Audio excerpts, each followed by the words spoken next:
Excellences, Monsieur le Premier ministre, ministre de l'économie, des finances et du budget, Monsieur le vice-président représentant le président de l'Assemblée nationale, Monsieur le ministre de l'intégration africaine des Ivoiriens de l'étranger, Monsieur le ministre Seritano, secrétaire général adjoint de la présidence, Excellences, Mesdames et Messieurs les ambassadeurs, Mesdames et Messieurs les représentants des institutions internationales, Monsieur le représentant du gouverneur du district autonome d'Abidjan, Mesdames et Messieurs les présidents directeurs généraux des organisations socio-professionnelles et des fêtières, Mesdames et Messieurs les directeurs généraux, directeurs centraux des services publics et parapublics, Mesdames et Messieurs les présidents directeurs généraux des entreprises privées, Mesdames et Messieurs les responsables des associations et organisations ivoiriennes de la diaspora,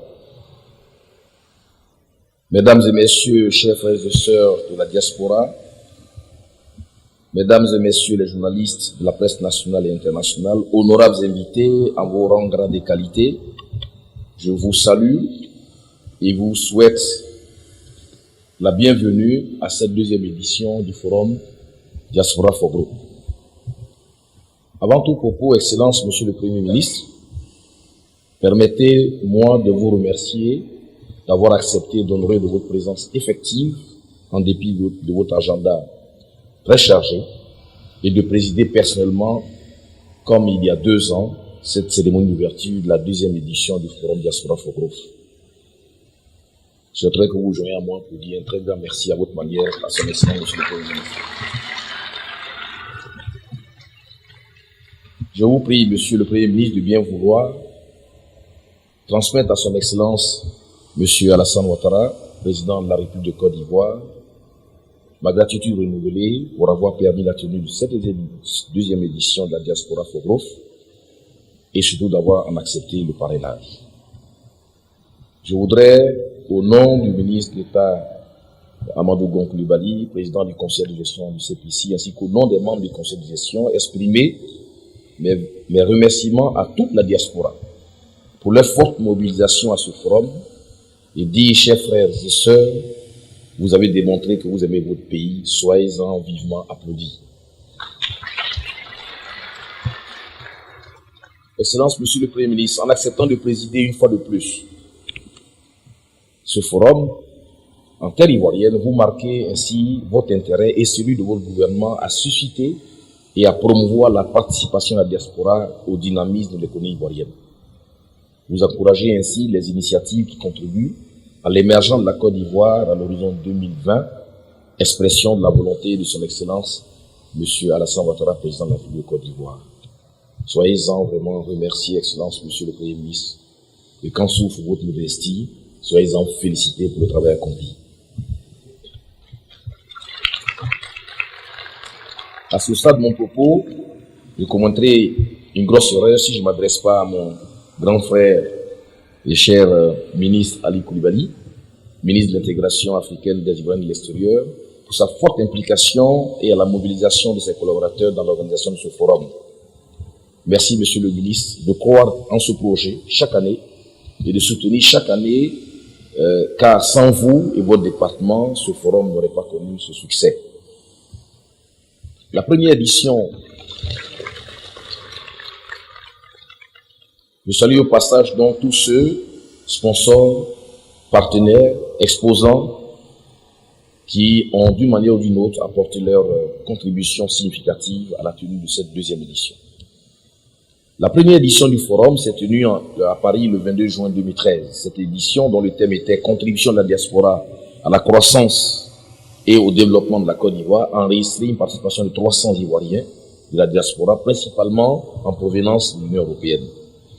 Les principales recommandations et préoccupations qui ont été formulées lors de ce forum se résument entre autres en 3 points. Le recensement de la diaspora, la création d'un fonds de garantie pour soutenir l'investissement de la diaspora et l'adoption d'un cadre institutionnel permettant une meilleure coordination des initiatives de la diaspora.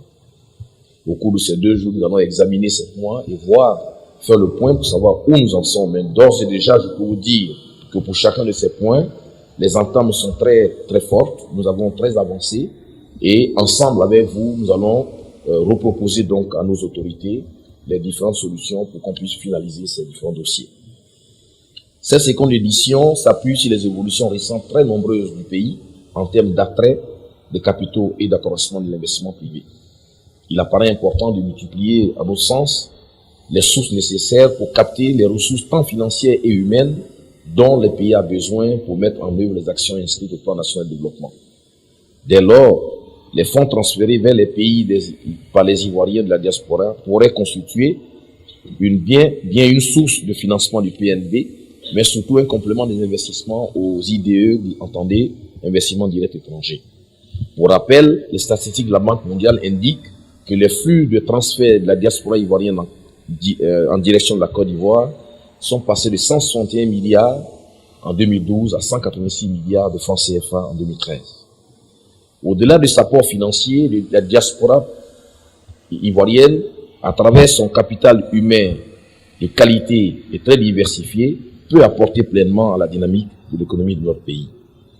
Mesdames et messieurs, les différentes réformes structurelles et institutionnelles réalisées par la Côte d'Ivoire, qui placent la Côte d'Ivoire pour la deuxième année constitutive parmi les 10 pays les plus réformateurs au monde selon le rapport d'Unibusiness, nous confortent dans notre conviction que ce pays dispose d'un cadre incitatif à l'investissement. Cependant, pour transformer ces énormes potentialités économiques en opportunités compétitives, le pays a besoin de toutes ses filles et de tous ses fils, d'où qu'ils viennent, quelles que soient les compétences, quelle que soit leur origine, pour relever les défis de l'émergence. Merci. Agir ainsi est une source de fierté et d'espoir pour la diaspora. Nous devons créer dans les conditions de ces attentes. Cette deuxième édition, qui a pour thème Diaspora ivoirienne face aux défis de l'émergence, enregistre, Excellence Monsieur le Premier ministre, 1250 participants, dont 30% viennent de l'extérieur. Ils viennent tous des continents d'Europe, d'Asie, 18% d'Europe, 3% d'Asie, 6% d'Amérique du Nord, 7% d'Afrique. Ils sont là aujourd'hui pour vous écouter. Ils sont là aujourd'hui pour rencontrer les membres du gouvernement, pour rencontrer leurs frères, leurs sœurs, de sorte à pouvoir, à travers les différents thèmes que nous allons développer, les rencontres B2B qui vont se faire, pouvoir apporter une solution à leurs préoccupations. Ce forum s'articule sur des thèmes. 4 thèmes principaux ont été retenus. Capital humain de la diaspora, levier de l'émergence. Une analyse empirique sur la Côte d'Ivoire. Quel mécanisme d'accompagnement financier pour le soutien à l'investissement de la diaspora? Le troisième thème, préparation de la diaspora pour un retour réussi en Côte d'Ivoire. C'est le cas d'exemple que nous allons montrer. Et dernier, c'est développement immobilier et émergent de la Côte d'Ivoire. Quelle logique économique pour la Côte d'Ivoire? Les pôles thématiques qui constituent l'innovation majeure de ce forum visent à fournir des informations concrètes à tous les Ivoiriens et tous les Ivoiriens de la diaspora, dotés de compétences dans plusieurs domaines socio-professionnels, à savoir santé, finances, banque, NTIC, BTP, transport, commerce, agro-industrie, énergie renouvelable, afin de leur permettre de réaliser des actes spécifiques concernant l'administration, les modalités donc de constitution des documents administratifs, passeport, extrait de naissance, qui sont les bases du service du marché, le marché de l'emploi, les bourses d'emploi, les services publics, les emplois offerts en termes de concours administratifs, l'immobilier, découverte des offres et de promotion immobilière, les banques et assurances, ouverture sur place de compte pour ceux qui veulent le faire, souscription de contrat d'assurance. En outre, des visites de stands et des sites touristiques sont également inscrites pour permettre à ceux de nos frères et sœurs qui ont depuis longtemps quitté ce pays de découvrir encore plus ce pays. À cet effet, je tiens à remercier donc particulièrement les sponsors et les partenaires, ainsi que la presse nationale qui ont contribué à pouvoir réaliser cet événement. Par ailleurs, en l'attente de cette nouvelle année, je profite de cette occasion pour adresser à toutes et à tous mes vœux les meilleurs pour chacun de vous et de vos familles respectives. Le CPC, à travers le forum Diaspora for Growth, et sous l'égide du ministère de l'intégration africaine et des Ivoiriens de l'étranger, s'engage à être le porte-parole des Ivoiriens de la diaspora auprès des autorités et à promouvoir une analyse mutuelle des autorités envers la diaspora ivoirienne de leurs préoccupations dans la perspective de trouver des solutions en vue d'une contribution efficace de la diaspora au développement de la Côte d'Ivoire. Je reste convaincu que cet événement répondra aux attentes de l'ensemble des participants et des parties prenantes pour une diaspora ivoirienne épanouie, forte, afin d'accompagner la Côte d'Ivoire vers l'émergence 2020. Je vous remercie.